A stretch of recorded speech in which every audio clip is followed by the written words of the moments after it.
and welcome to our December episode of Miracle Conversations. My name is Brittany New, and I'm here with Dr. Dave Assamanning, and it is the last month of 2022, but it is our second month starting a new theme on this show. And every month we get together and we talk about the conversation of miracles and miracle mindsets.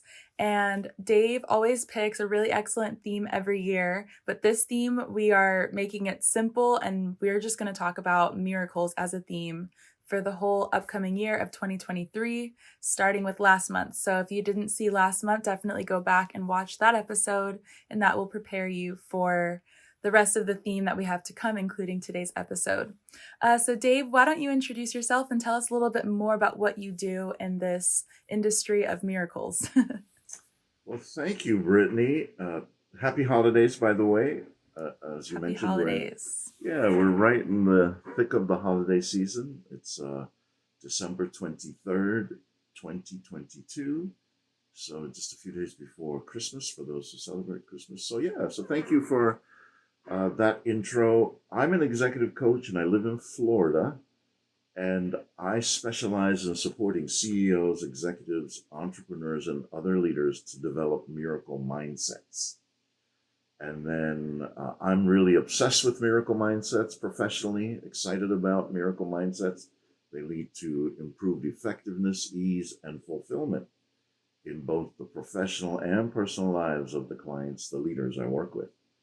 So, as you mentioned, Brittany, the theme for this year is miracles, and we always start the new year in November of the preceding year. So in other words, for 2023, we started the new theme of miracles in November. We're continuing with it in December, and then in January, that'll be our third call for the 12 months. And previous themes have been forgiveness. Atonement was another theme. Meditation, light, peace. These are all different themes. So it's very gratifying to take a seemingly simple theme and study it through A Course in Miracles over and over again through the month. And then I also like to have what I call an anchor lesson for the year. So this year for me, it's lesson 47. God is the strength in which I trust. And I found that saying this silently to myself a few times whenever I'm faced with a challenge, big or small, activates my miracle mindset and helps me find solutions pretty quickly. And especially it removes any fear about the situation I'm in also right away. Okay, so if you'd like to know more about how all this gets put together in my executive coaching method, you can check everything out in my Nightmares to Miracles book. Brittany and I, in addition to our theme, are going to be talking about the book this year on each of our calls. So there are links to everything in the show notes there. All right. Let's see. And then finally, I'd like to give a shout out to you, Brittany. You've been helping with this process. You're a great interviewer, and you have so many other skills that I like to do show and tell about on our calls. So thank you for everything you bring to this interview process. You and I are now entering our third year with this process that we've been doing to create this content around miracle mindsets for our audience. And it's exciting to see how this has evolved, and it's exciting to think about and anticipate how it will continue to evolve. So one of the things I like to do is give a quick snapshot of our evolution together. Although we've actually never met in person, we have been very productive together, and this is attributable to your skills, Brittany. You've helped me with my worksheets. That was how we started, basic worksheets to help my teaching be more effective. And then you helped me put together the modules for my online course, Nightmares to Miracles. And then those modules became, after quite a bit of extensive editing, became the chapters to the book, Nightmares to Miracles. And then here we are now doing this show together. So we've had a good effective, productive history together. Anything you want to say about where people can find you, Brittany? And then that'll also be in the show notes. Thanks again, Dave, for creating the space to give me the little shout out. I really appreciate it. And it's such a pleasure working with you. I say this on every call. You're my favorite client. So yeah, my website is brittanynew.com. And I also have a YouTube channel with some kind of do-it-yourself tips for entrepreneurs if you're curious in that as well. Yeah, a lot of my clients like to be empowered to do some of their own design sometimes. So I've got a lot of design tutorials as well. So yeah, you can find me on my website or on YouTube for best practices. Thank you, Dave. You're very welcome, Brittany, and thank you. Tons and tons. Eternally grateful to the journey we've been on together and the miracles we've had in this work together. So today we are going to be continuing with part 2 of Miracle Principles or Principles of Miracles. This is at the very beginning of A Course in Miracles. We're going to talk a little bit about that.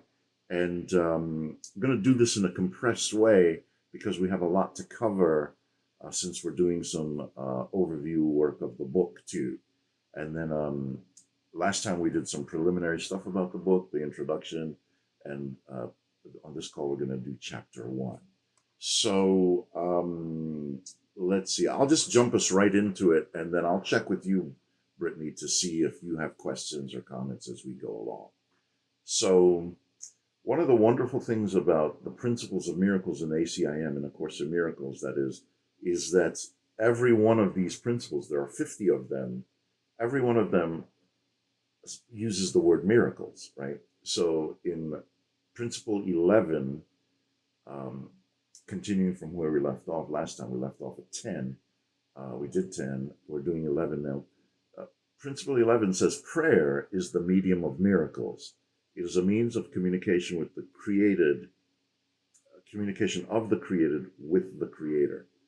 Through prayer, love is received, and through miracles, love is expressed. Right. So my experience of this is that it's like charging any of our devices, right? That's really what prayer means here.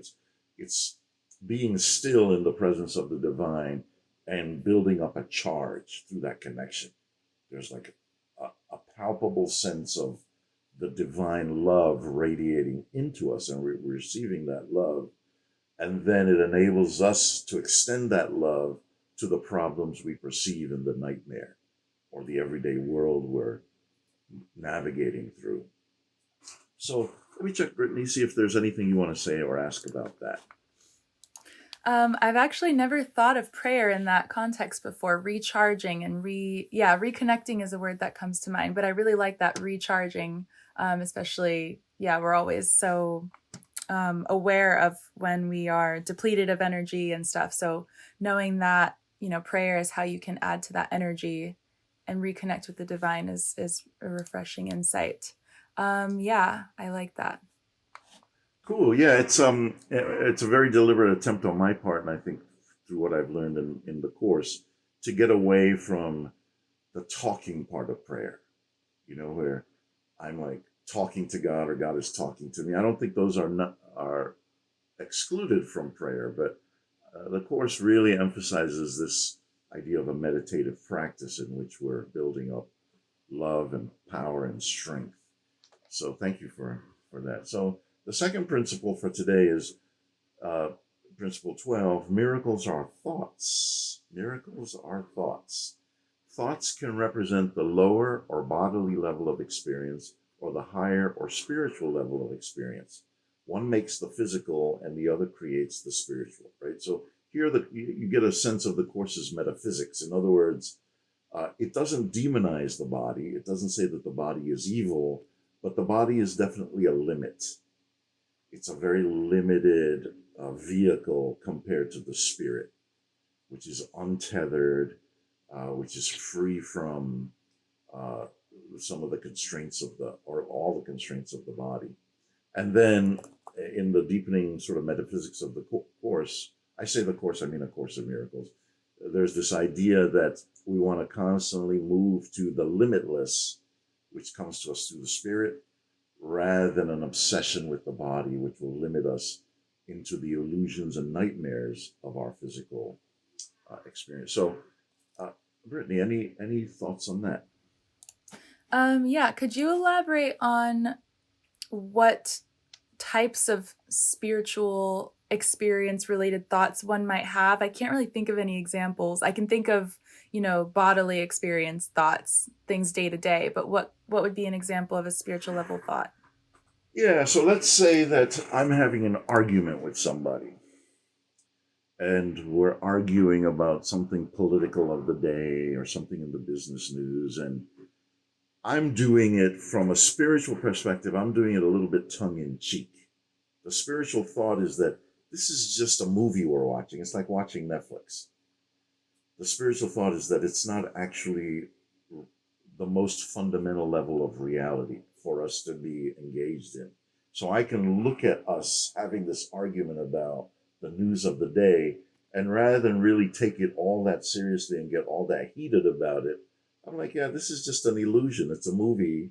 No need to get all excited about it. I can express my opinions. We can go back and forth. But at the end of the day, it's not the make or break part of either of our existence, the people involved in the argument. Now, the course says basically if you learn not to take it seriously and make it real to the person you're engaging with, it will elevate both of you and it will actually elevate the whole world, not to take the physical realm so seriously. But if you believe in it and you take it overly seriously and it's a make or break, do or die kind of thing, then you're teaching the wrong thing. You're teaching the wrong thought. Does that make any sense, or what do you think about Yeah, that? Yeah. yeah, that was super profound. Thank you for yeah. So it's saying we can change the movie. That's what we talk about maybe 60% of the time, but we're also talking about 40% remembering it's just a movie. Yeah. Correct. And then the thought of that's a Mhm. spiritual thought Mhm. that saves us and saves the world, because we don't Mhm. get sucked into an Of addiction to course. the physical Right. limitations of the world. Right. We Mhm. can say, yeah, great, fantastic. Thank Okay. you. Great question. Thank you for that. Excellent.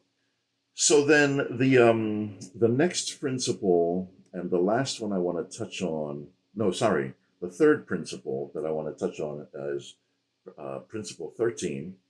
And it says miracles are both beginnings and endings, so they alter the temporal order.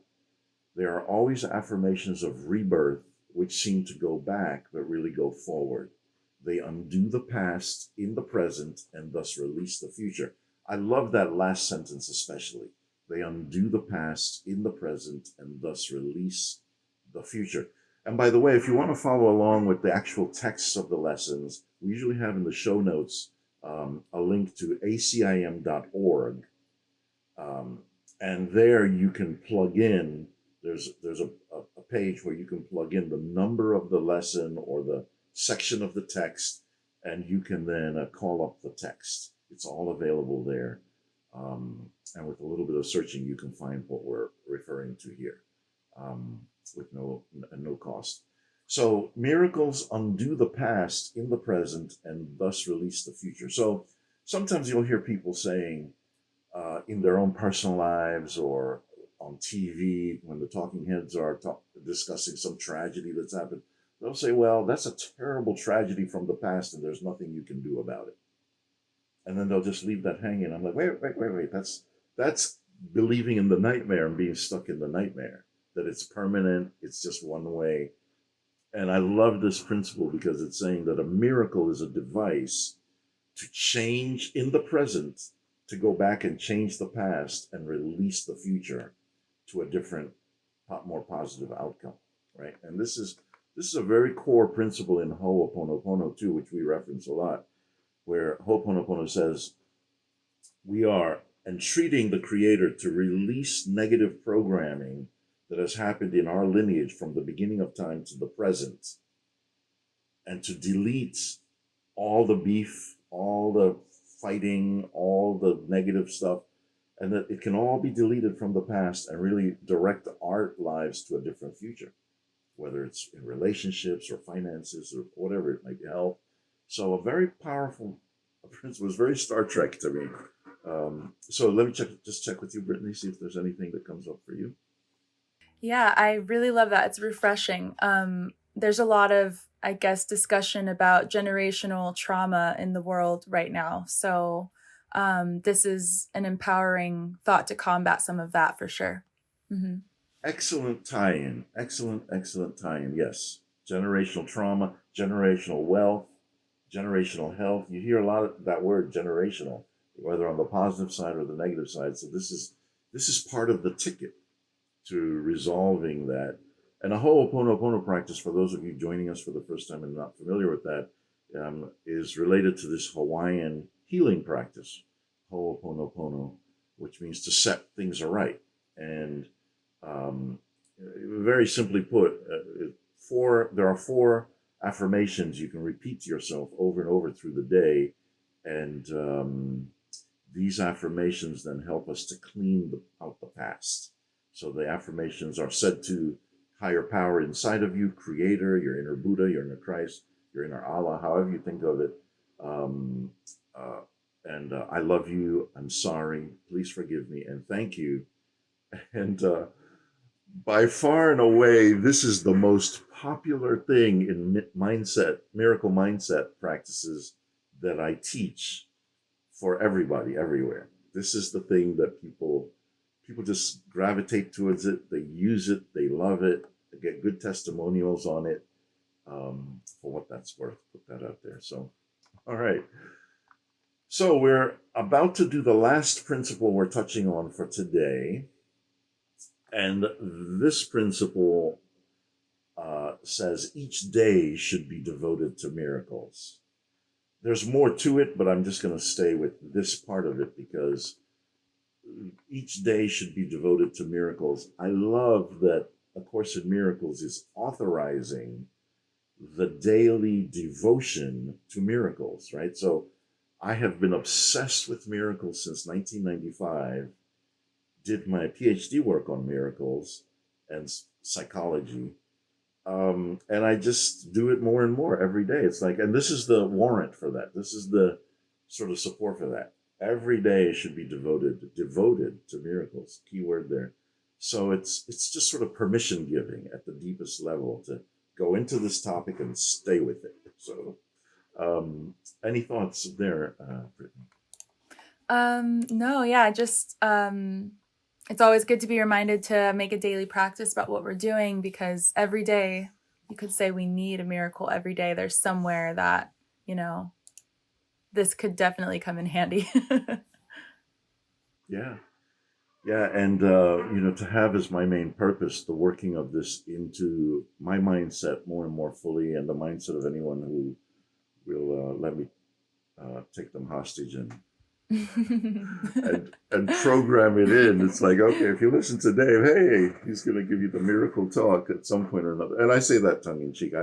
I don't really pound things into people. I don't, not overbearing that way, but I'm just being funny about the passion for it. There's, to your point, Brittany, it's like, yeah, if every day can be spent doing the practices around miracles and then talking and teaching and learning and bringing it into business and bringing it into one's personal life, I mean, it really is just so amazing, changing the nature of our reality. And it's such an untapped resource um, all around, and to some extent for good reason. People are fearful of the cults and miracles, or the trickery and miracles, or the grifting around miracles. I mean, there's a lot of bad things you could say about the history of religion, spirituality, miracles, but again, done in a functional, healthy way, there's nothing like it, I don't think. So, well, all right. So we're going to pivot now to the book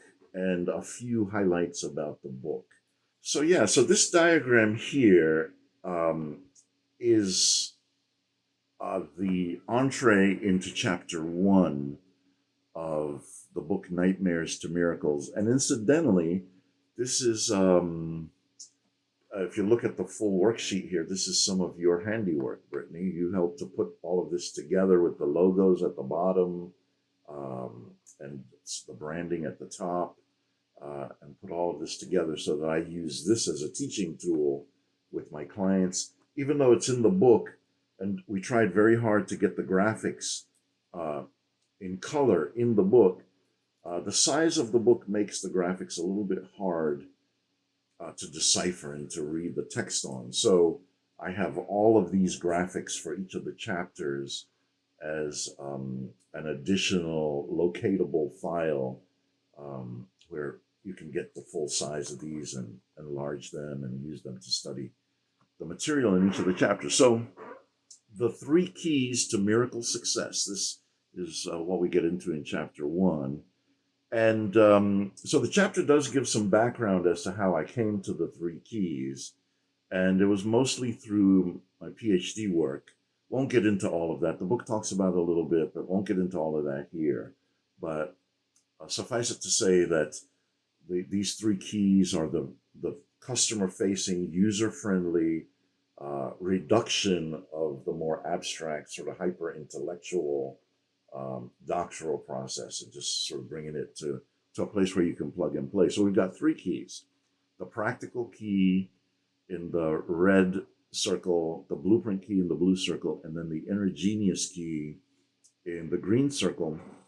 And the way I use these keys with clients is even in a prospective call, a complimentary initial hour-long call in which I'm talking with the client and there's no prospective client and there's no strings attached. I will, after we've done all the preliminaries and what their goals are and their questions for me and how much it costs and all of that, I will then go over the three keys with the client with regard to an issue, prospective client, I should keep saying, with regard to a goal they've told me about. So let's say it's a relationship issue and they're in a difficult relationship and they want to get out of it. I'll say, okay, in the practical key, we want to know all the best practices that are available to us that we can possibly embrace on how to get out of a bad relationship. What are the books? What are the webinars? What are the courses? What's known about how to get out of a bad relationship? So that's all in the practical area. And then in addition to that, what's the client's goal? What's the time frame? Is it 6 months from now, a year from now? Is it right away? Is the relationship abusive? In which case there's a danger to them and a threat to them and they have to do it in a certain way. All kinds of things in the practical key, right? And then we go to, and so I'm sort of not talking at the client as much as asking them the questions. What do you know in this area? What is it you want? What are your goals? And then in the blueprint key, this is more psychological and what most people might think of as the core of the psychotherapeutic process. But we're doing this very quickly. It's like a 5-minute overview of things. So here I'll check with them and I'll be curious for them to educate me about their main top pain points as a child. Right? So with your parents, again, we're not bashing your parents. We're not saying they're to blame for everything in your life, but they're the source of the programming that eventually leads to the nightmare in relationships later on down the road. Or it could be finances, if that's the issue we're talking about. It could be health issues. But keeping to the goal of wanting to get out of a toxic, dysfunctional relationship, as an example, say, okay, give me 2 negative things about your experience of your mom as a parent growing up. And then what were 2 negatives about your dad? And almost right away, when they begin to do that, you can see the correlation between the relationship as it is today and this toxic stuff from childhood. Also, the toxic stuff is not limited to what the parents did. It's like, okay, your first day in kindergarten or in 3rd grade, something happened to you on the volleyball pitch. Or you begin to do an inventory of the different pain points you've accumulated through your life.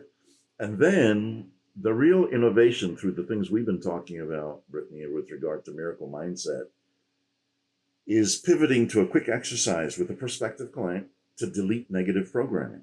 It's like we now know some of the correlation between what's causing the problem in the here and now and where it came from in the past. So let's quickly do some deleting, and I'll be switching metaphors. I'll become the like the trainer in the gym, and I'm going to say the affirmations for cleaning and releasing toxic materials. I'm going to say them. I'm going to do 5 reps, and with each rep, prospective client repeats after me, right? Something like, please delete my negative programming. Please delete my negative program with regard to the toxicity from my mom. Please delete my negative program. You're entreating, as we mentioned earlier in the call, higher power inside of you to clean up all the way back to when this negative programming started to be a part of what we were imbibing or absorbing. And this is usually a very big epiphany for a client, even a prospective client, even if they've been in therapy and done a lot of work on themselves.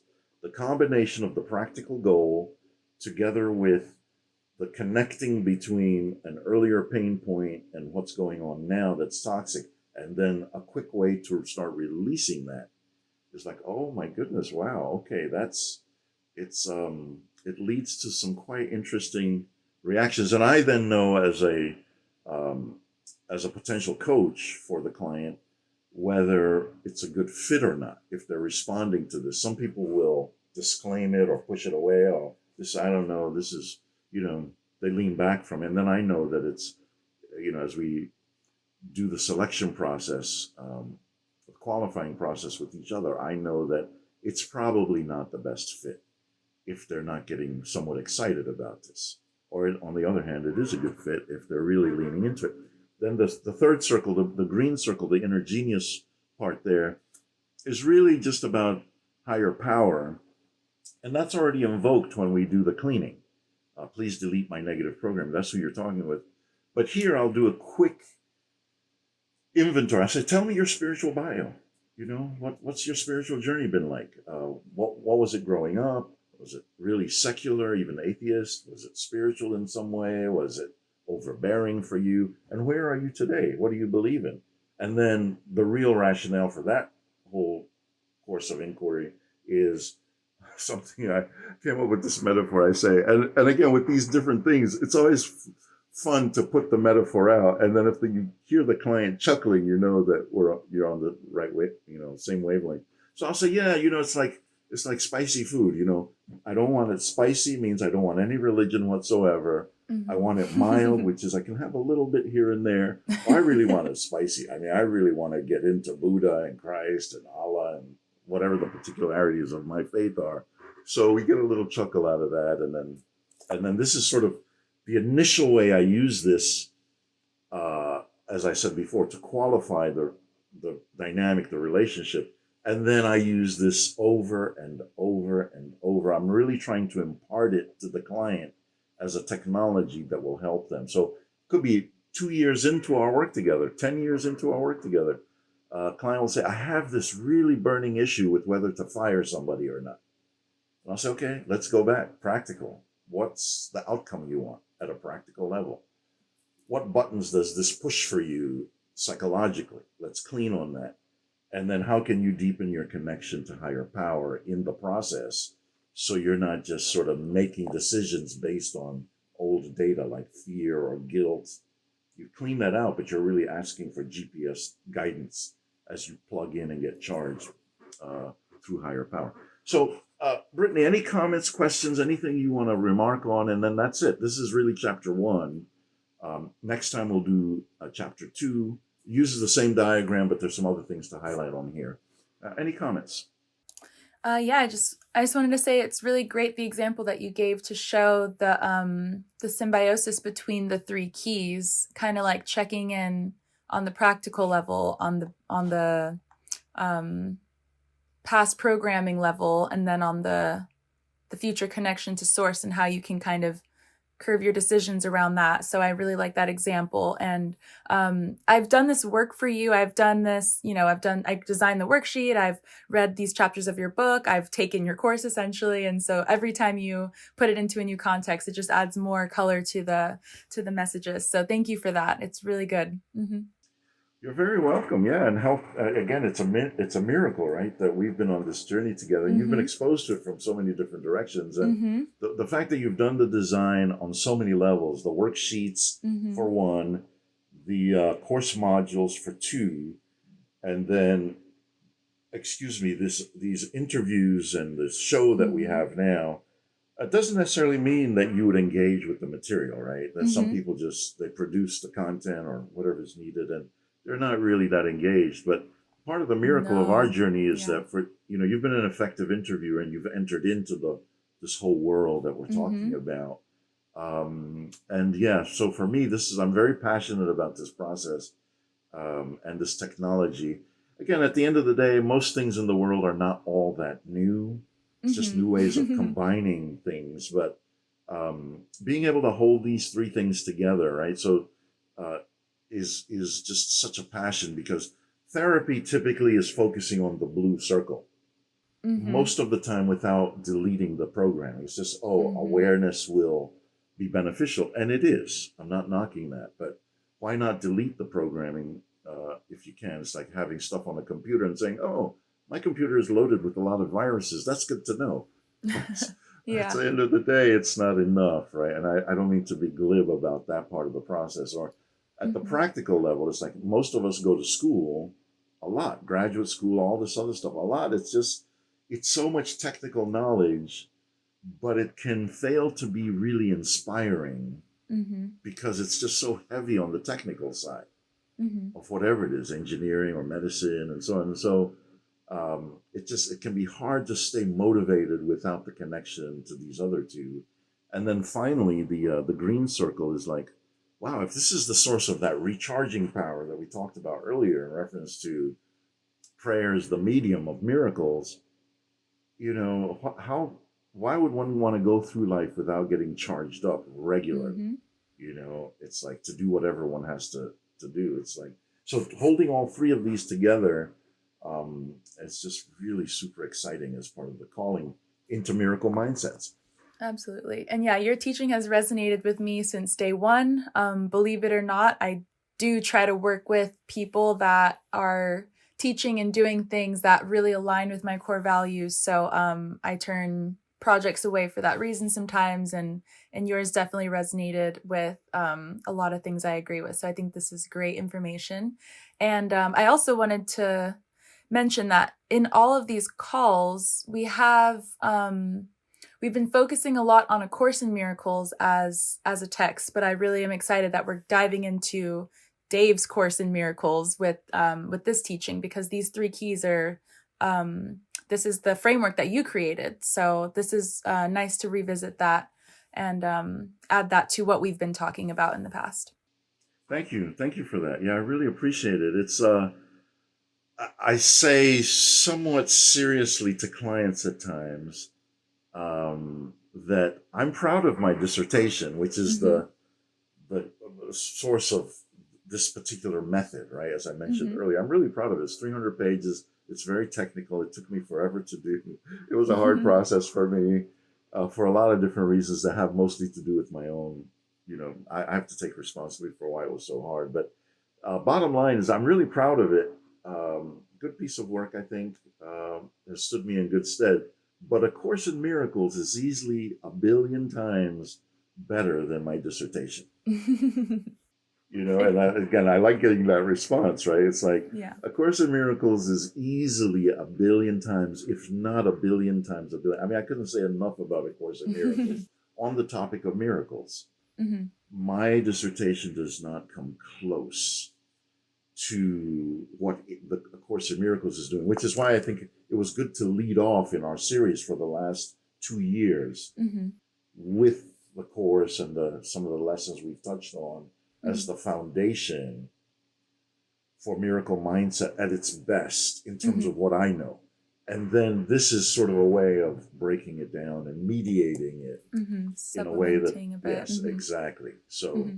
so thank you for that observation. So, well, we had a mini miracle on here today, being able to do the sharing of the screen. We solved the problem together by hammering this out. So thank you, Brittany, once again for helping with that process. And it'll be fun to keep doing show and tell Mm-hmm. with different parts of the book as we go along. So I'm excited. Yay. All right. Yay. So, any final thoughts for us, Brittany, before we hang up?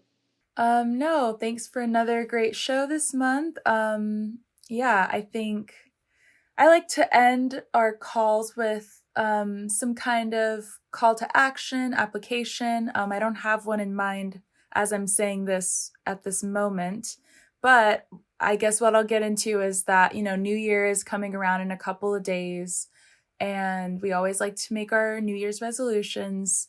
So just keep this in mind. Keep this in mind when thinking about some reforms you want to commit to in the upcoming year. I'll just leave it open ended there as a little challenge for you guys watching and listening. Excellent. Thank you. I'll take that to heart too and pack it into my thinking in the next few days as we cross over into the new year. Thank you so much for that, Brittany, and for everything you bring to our calls.